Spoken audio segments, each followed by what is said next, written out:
Hello there, my beautiful book lovers. My name is Kimia, and welcome to my book Nook. So it's June. We are almost half done with the year, which is just crazy. I cannot believe it. Time is just flying by. But I thought it's a great time to sort of look at some of the books that came out this year and just see which ones I have been loving so far. We're going to only look at 6 because there's just so much book that I can read. And also these are the books that I very much love. Most of them have been very well received and most people have loved them.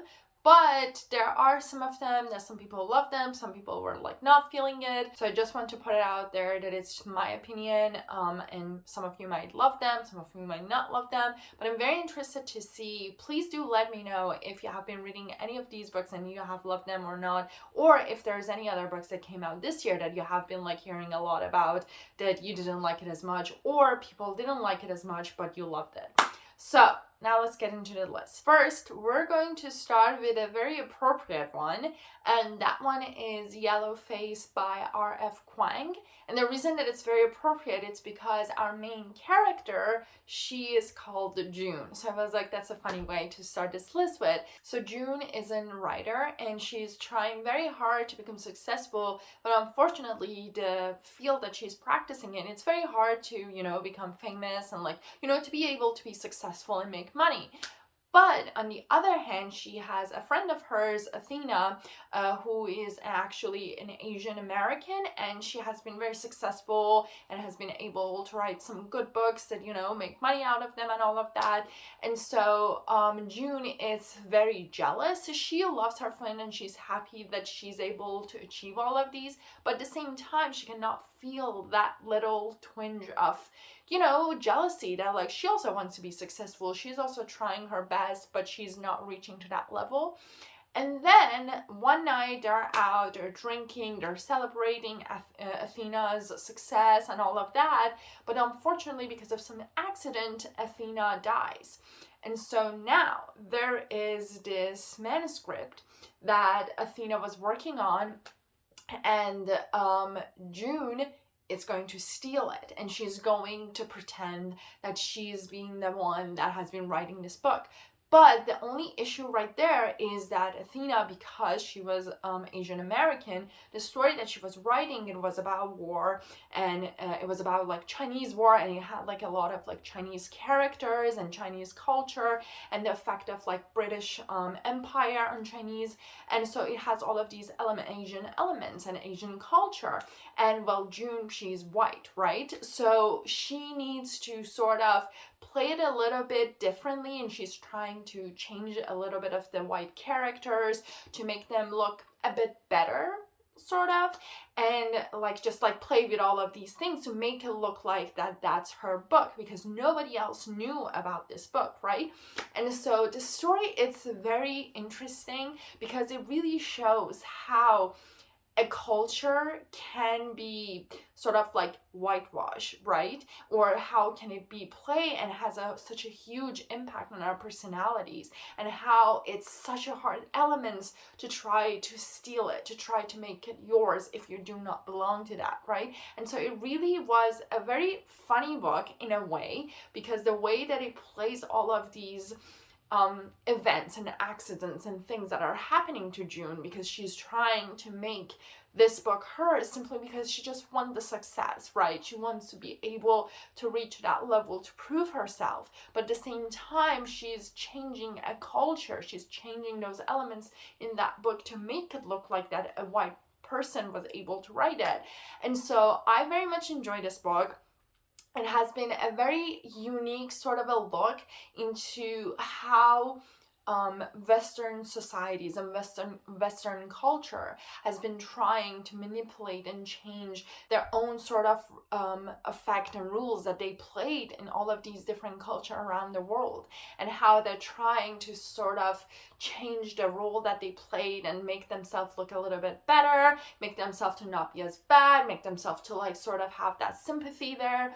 And so it was very interesting. I very much enjoyed it, and it was a very quick read simply because everything that keeps happening and comes up were just so fun and entertaining to see how she's going to play it now and how she's going to convince not only others but herself that, like, you know, because like at the same time there is that dilemma that like you're stealing somebody else's work and you know it, even if nobody else knows, you know it. So like you're trying to prove to others, but also and most importantly yourself, that if you're good enough, right? And so it was very entertaining. I very much loved it and enjoyed it. And if you're looking for a sort of a quick read, I highly suggest this book. Then we have Hello Beautiful by Anne Napolitano, if I'm not wrong. And first of all, the cover. It's gorgeous. It's just magnificent. It is Hello Beautiful. It truly is.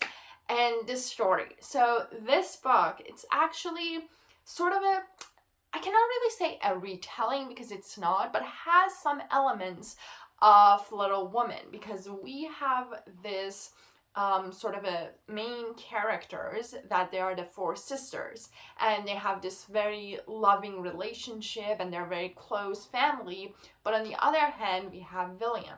And William is a person that comes from a sort of a broken family. He never received any sort of love from his parents because of all the horrible thing that was happening in his family. And you know, a lot of families go through them. There's really, the love is not there, right? And unfortunately, the kids are the ones that are really the most affected by that. And by the time that William met Julia and meet her sisters and her family, he finally is able to get that love that he always wanted it and sort of feel that sense of family. And then William and Julia eventually get married and they have some happy, you know, years. But then unfortunately their marriage doesn't work because, you know, a lot of things that happen to us as children, which in this case happened to William, sort of stay, right? And so he was not able to really move past from them. And so it affected his relationship with Julia. And so this book, it's sort of really about who we love, the love we get, the love that we give back, and who deserve this love, and if we deserve the love from others. And the beauty of this book was that I have to give that this book, unlike the Yellowface, it's sort of a slow burn. So unlike Yellowface, that so many things are happening, for Hello Beautiful, it's much more of a melodrama, that things start slowly and they are building up and you're following all of these characters and their relationship to one another and how they affect one another, and the core element that is love, that is family, and the support that you get, the support and love that you get from your family, and so how the lack of that can affect you as a person. And so I really loved it because, again, even though Little Woman, it's in a whole other level and it's different in so many other aspects, but just because it had those tiny elements here and there that was a reference to Little Woman, it really touched my heart and I very much enjoyed it. But I also just love to read books about families and the dynamic of families and how they affect us, and those elements sort of follow us through our lives when we grow, when we become adults, when we get married, and when we have our own families. And so because of that, I highly recommend this book if you do love those sort of melodramatic events and family relations. Because if you're looking for a fast sort of a read, go with Yellowface. But if you enjoy to read those slow burn sort of book, Hello Beautiful was really just a book for it. And again, the cover itself, it's one of those that deserve to buy the book just for the cover, but the good thing is that it's a plus because the story is also good. Then we have A House with Good Bones by T. Kingfisher, which this book was actually on my list of the books that I was very excited to read this year. I will put the video somewhere here or down in the description because you have to check out that. It has a list of a lot of good books that I was looking forward to them, and I'm so happy that this one didn't let me down. So the story, it's about Sam, who is an archaeologist, and she, because of different events, she needs to move back to South to live with her mother, to be with her mother. And by the time that she goes back to the house, which this house actually technically belonged to her grandmother and then passed on to her mother, to Sam's mother. And so they have been living there for generations. And then Sam moves back and she starts to notice that things are just not the same. Things are different. Her mother is acting weirdly. The house feels haunted, sort of. And so this book was just chef kiss. Honestly, it because it had that element of like gothic and also horror, but it played it in such a beautiful way. It's one of those books that you really do not see it coming, because till it's revealed, you're waiting to see what is going on, because there's a lot of different things. And the good thing about it is that Sam is not one of those sort of characters that it's in a horror movie and does some very stupid things, like run towards the house instead of going to like another place. Like, you know, those stupid things that you just roll your eyes when you're watching a horror movie and you're like, who is stupid enough to do this, right? But like Sam is not like that. She's actually a very smart and sympathetic person. And she really is paying attention to all of these events and things that are happening in this house and to her mother. And she's trying to logically make sense of all of them. But at the same time, some of them just make no sense. So I very much enjoyed this book. This one was also another fast read because simply I couldn't put it down because I wanted to know like what is going on. And I loved it because like while the element of horror is there, it's not like scary, if that makes sense. Like it has the elements of like, oh my God, but it doesn't have the element of like you're dying from terror. So because of that, I actually very much enjoyed it because I love that, because it plays with your emotions. It's sort of like gives you those icks, but like at the same time, it keeps you interested so much that you really want to see like what's up with the house, what's up with her mother, what's with the family, because that's like another beautiful elements of it, that it plays with family and our relationship with our family is going back. With all of these books, that was the nice thing about them, that they all have those elements of our relationship, our families, and how all of these things affect us, and it sort of haunts the house that we've been living in. And so it really made it interesting to play all of those elements and dynamic and show it to us and sort of get us involved in it enough to see those elements without really still being able to figure out what's the bigger picture and what's happening. And by the time that every single pieces of the puzzle comes together, you're just sitting there, you're like, oh, now makes sense. So I highly recommend it if you enjoy any sort of like a gothic books. This one was a perfect one. The elements were all there. The character were very interesting. The backstory was very entertaining. And so if you like those elements, this is a highly good one. Then we have the book, and that is Happy Place by Emily Henry. And this one, I am so happy about this one too. This one was also on the list of the books I was very excited for this year. And this book did not let me down. It has all those elements that all of Emily Henry's book has, and I just enjoyed it so much the entire time that I was reading it, because once again, we have lovable characters, we have a very entertaining story, we have Harriet and Vin, these two characters. So they have been ex-fiancé, they were supposed to get married, they were happily in love, but then because of different events that happened to them, they broke up. But they have this group of friends that they always go to a retreat for 1 week just to get away from their everyday life and just recharge and come back. And this time that they're going, Harriet and Wynne, they don't want to tell anyone that they have broken up because they don't want, to ruin their vacation for anybody else and all of their friends. So they're like, you know what? Let's just pretend that we're still in love. Let's just pretend that everything is good. So they go to this retreat, to this vacation for a week, and they're pretending that everything is fine, while inside they're sort of dying because everything is not fine. And so I very much enjoyed this book. This one was a little bit different because in this one, we have two people who have already had their romance. Because with the rest of the books, with all of them, we have these two main characters that even if they are friends, if they're enemies or whatever that they are, they never have been in relationship, and they're eventually the climax of the book is by the time that they reach that relationship and they're finally have their happily ever after. But with these two characters, what's different is that they sort of had their happily not ever after, but their happily relationship, but then it changed and now they don't have it, and they have to sort of get it back, or they weren't planning to get it back, but then eventually it's a romance book, so they're going to have their happily ever after. And so I very much enjoyed that. It was sort of a nice change to the rhythm of all the books that I have read by her so far, all the books that have come out by her so far. And so I very much enjoyed it because, again, while this was a different sort of a scenario, it still had all of those lovable characteristic of her books.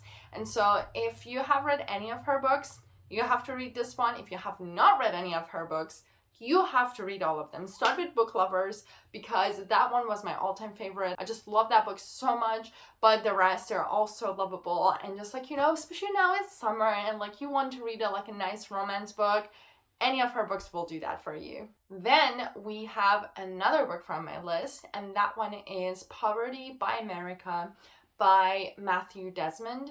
And this book was just so fascinating and eye-opening and just shakes you to the core, because this book, it's sort of a study of how we have so many homeless and poor people in America simply because it is beneficial to so many different individuals. And the way that Matthew Desmond was talking about this element was sort of pointing out that how, even though we as societies all around the world always try to point out at bigger elements that affect us every day, could be the government, the regulations, or any sort of systematic changes that happens that affect all of us and can cause poverty. At the end of the day, while all of those things are valid and are reasons for most of these issues, they are not the root and only cause of these issues. But they are also individual, and a lot of these individual, we included, sometimes do this without noticing it, and sometimes we do it because we do know that it's beneficial for us. And so he was talking about, for example, as a day-to-day sort of events, as a regular person, myself, when I want to go shopping, I'm always trying to find a good price, which usually means cheaper, simply because I also like to be able to afford things without breaking a bank and not live paycheck to paycheck. But what that causes is that a lot of all of these bigger companies try to push down their prices by not paying good, decent, fair wages to their workers, right? And so us as buyers are causing that poverty for those people because they're not getting their wages. And it's not something that we always think about or want to do it per se, but it's something that we're doing it whether we want it or not. And at the same time, he was talking about landlords, how there's always the group of landlords, which are individuals. Most of the time they're not even a company or anything, they're individuals that push the prices up for no good reasons. They try to safeguard the neighborhood by not renting to lower income families, right? And so all of these elements, all of these individuals, they are playing role in creating and keeping people poor. And one part that I loved it the most, and I'm kind of paraphrasing it, that he was saying that poverty is not the lack of money, but it's only the matter of fact that because you don't have the money, it means you don't have choices, and not having the choices give others this sort of power over you to take advantage of you, because you have no other option. You don't want to be homeless, so you're willing to pay higher rent, even though it means that you're going to be in debt and you're going to get poorer and poorer every day. Or you want to have some food on your table, so because of that, you're forced to take all of these jobs that they don't pay you well at all, but as little as it is, you still need that money.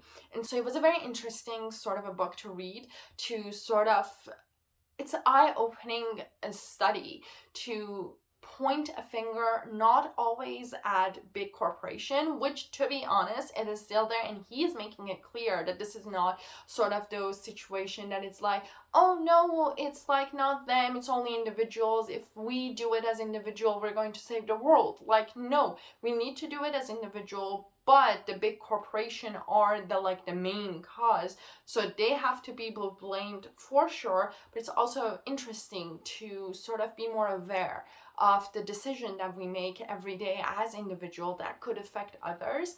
And so it was just a fascinating book. I very much enjoyed it. It was sort of like, it's not really a heavy book to read because it still keeps you entertained and engaged throughout the entire book, but it's heavy in a sense of like, when you're looking in the mirror, you realize that, dear God, like, you know, sometimes I need to do a little bit better just because others deserve better. And if this is what I can do to help them to have that better life, I should try harder, right?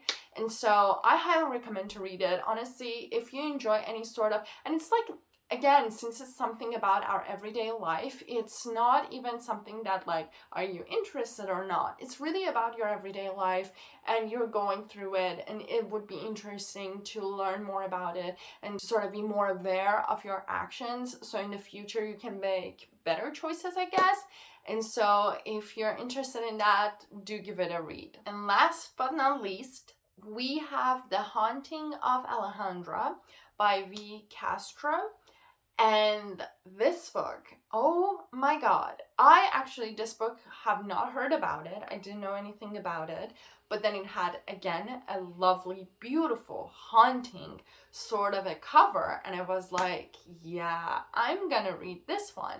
So this book, it's about Alejandra, and she is a mother to her children, a wife to her husband, and a sort of a daughter to her stepmother.